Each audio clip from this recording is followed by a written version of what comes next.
ಮೈಸೂರು ನಗರಾಭಿವೃದ್ಧಿ ಪ್ರಾಧಿಕಾರದಲ್ಲಿ ನಡೆದಿದೆ ಎನ್ನಲಾದ ಹಗರಣದ ವಿಚಾರವಾಗಿ ಸಿಎಂ ಸಿದ್ದರಾಮಯ್ಯ ಅವರ ವಿರುದ್ಧ ತನಿಖೆಗೆ ರಾಜ್ಯಪಾಲ ತಾವರ್ ಚಂದ್ ಗೆಹ್ಲೋಟ್ ಅವರು ಅನುಮತಿ ನೀಡಿರುವ ಕ್ರಮವನ್ನು ಖಂಡಿಸಿ ಪಿರಿಯಾಪಟ್ಟಣದ ಬಸವೇಶ್ವರ ವೃತ್ತದಲ್ಲಿ ಕಾಂಗ್ರೆಸ್ ಕಾರ್ಯಕರ್ತರು ಮಾನವ ಸರಪಳಿ ನಿರ್ಮಿಸಿ ಪ್ರತಿಭಟನೆಯನ್ನು ನಡೆಸಿದ್ದಾರೆ.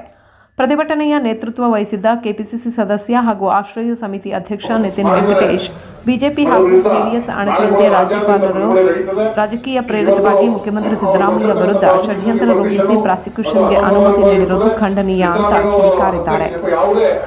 ಇನ್ನು ಸೋಮವಾರದಿಂದ ರಾಜ್ಯಪಾಲರನ್ನ ಗೋಬ್ಯಾಕ್ ಮಾಡುವಂತೆ ಆಗ್ರಹಿಸಿ ರಾಜ್ಯಾದ್ಯಂತ ಬೃಹತ್ ಪ್ರತಿಭಟನೆಯನ್ನ ಮಾಡಲಾಗ್ತಾ ಇದೆ ಅಂತ ತಿಳಿಸಿದ್ದಾರೆ. ಈ ಸಂದರ್ಭದಲ್ಲಿ ಕೆಪಿಸಿಸಿ ಸದಸ್ಯ ಅನಿಲ್ ಕುಮಾರ್, ಬ್ಲಾಕ್ ಕಾಂಗ್ರೆಸ್ ಅಧ್ಯಕ್ಷ ಡಿಟಿ ಸ್ವಾಮಿ, ರಹಮತ್ ಜಾನ್ ಬಾಬು, ಪುರಸಭಾ ಮಾಜಿ ಅಧ್ಯಕ್ಷ ವಿಷಕಂಠಯ್ಯ, ತಾಲೂಕು ಕುರುಬರ ಸಂಘದ ಅಧ್ಯಕ್ಷ ಎಚ್.ಡಿ. ಗಣೇಶ್ ಸೇರಿದಂತೆ ಮತ್ತಿತರರು ಕಾಂಗ್ರೆಸ್ ಪಕ್ಷದ ಕಾರ್ಯಕರ್ತರು ಭಾಗವಹಿಸಿದ್ರು.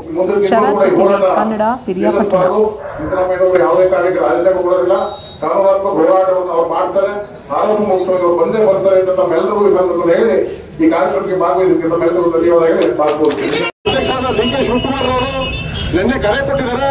ನಾಳೆ ಬೆಳಿಗ್ಗೆ ಇಡೀ ರಾಜ್ಯದಲ್ಲಿ ಎಲ್ಲ ತಾಲೂಕುಗಳಲ್ಲೂ ಎಲ್ಲ ಜಿಲ್ಲೆಗಳಲ್ಲೂ ನಾವು ಈ ರಾಜ್ಯಪಾಲರ ನಡೆಯನ್ನು ಪ್ರತಿಭಟಿಸಬೇಕು ಅಂತ ಇಡೀ ರಾಜ್ಯದಲ್ಲಿ ಪ್ರತಿಭಟನೆ ಮಾಡಬೇಕು ಅಂತ ಕರೆ ಕೊಟ್ಟಿದ್ದಾರೆ.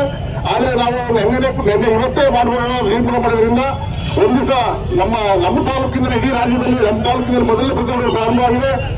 ನಾವು ಈ ಸಂದರ್ಭದಲ್ಲಿ ರಾಜ್ಯಪಾಲರು ಮಾಡಿರ್ತಕ್ಕಂಥ ಅಸಂವಿಧಾನಿಕ ನಡೆಯನ್ನ ನಾವು ಎಲ್ಲರೂ ಕೂಡ ಒಕ್ಕೊರಲಾಗಿ ನಾವು ಖಂಡಿಸ್ತಾ ಇದ್ದೇವೆ. ಹಾಗೆ ಮುಂದಿನ ದಿನಗಳಲ್ಲಿ ಇಡೀ ರಾಜ್ಯದಲ್ಲಿ ಕಾಂಗ್ರೆಸ್ ಕಾರ್ಯಕರ್ತರು ಸಾಮಾನ್ಯ ಮುಖ್ಯಮಂತ್ರಿಗಳ ಜೊತೆಲಿ